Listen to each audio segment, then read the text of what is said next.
ఏపీలో సీఎం రేవంత్ రెడ్డి వ్యాఖ్యల తర్వాత అల్లు అర్జున్ సంధ్య థియేటర్ వివాదం మరింత ముదిరింది.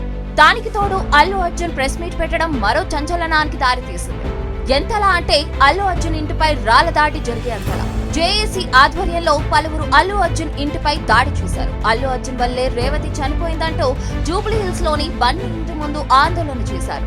పలువురు విద్యార్థులు ఇంటి లోపలికి వెళ్లే ప్రయత్నం కూడా చేశారు.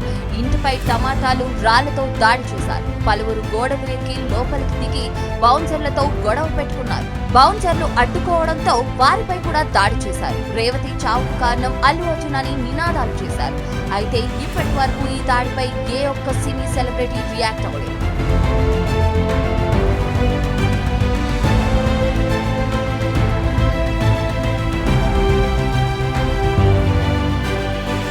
ఆ మధ్య అల్లు అర్జున్ ఒక రోజు జైలుకు వెళ్లి బయటకు వచ్చాక ఆయనకు ఏదో జరిగిపోయినట్లు సినిమా వాళ్ళంతా అతని ఇంటికి పరామర్శకు వెళ్లారు. దర్శకేంద్రుడు రాఘవేంద్రరావు నుంచి మొదలు పెడితే చిరంజీవి సతీమణి Surekha, Rana Daggubati, Naga Chaitanya, Srikanth, Vijay Deverakonda brothers, R Narayanamurthy, Sukumar, Harish Shankar, VVS Ravi, Surender Reddy, Vakkantham Vamsi, Pushpa నిర్మాతలు నవీన్, రవిశంకర్, కొరటాల శివ, దిల్ రాజు, వంశీ పైడిపల్లి ఇలా చాలా మంది బన్నీ ఇంటికి వెళ్లారు. కానీ అదే అల్లు అర్జున్ ఇంటిపై దాడి జరిగితే కనీసం ఒక్కరు కూడా ఖండించలేదు. అటు రేవంత్ రెడ్డి అసెంబ్లీలో బన్నీపై చేసిన ఆరోపణలపై కూడా ఎవ్వరూ నోరు మెదపలేదు. ఇలాంటి టైంలో సినిమా వాళ్ళంతా ఎందుకు సైలెంట్ అయ్యారు?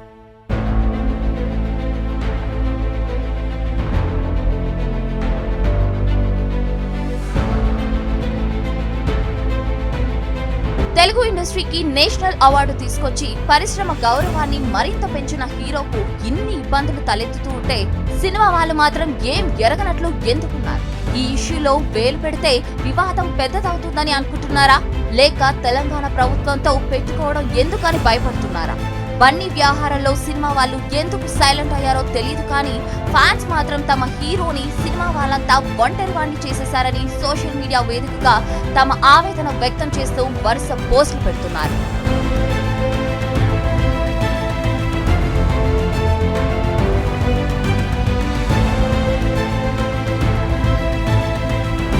మరిన్ని వీడియోస్ కోసం ఛానల్ ని సబ్స్క్రైబ్ చేయండి. లేటెస్ట్ అప్డేట్స్ కోసం వాట్సాప్ ఛానల్ ని ఫాలో అవ్వండి. ఆ లింక్ డిస్క్రిప్షన్ లో ఉంది.